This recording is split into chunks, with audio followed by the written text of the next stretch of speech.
Welcome back, and good morning again. So straight into the video.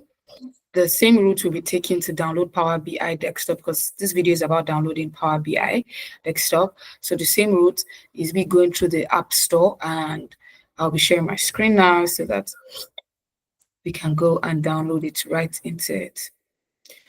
So this is me back on the App Store. So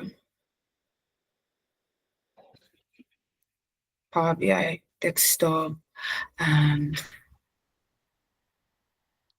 just give it a minute, and while there, it's still downloading because I've clicked on it to download. So this is Power BI desktop. This particular one is Power BI desktop. You click on it, you download, and you go here to monitor your download.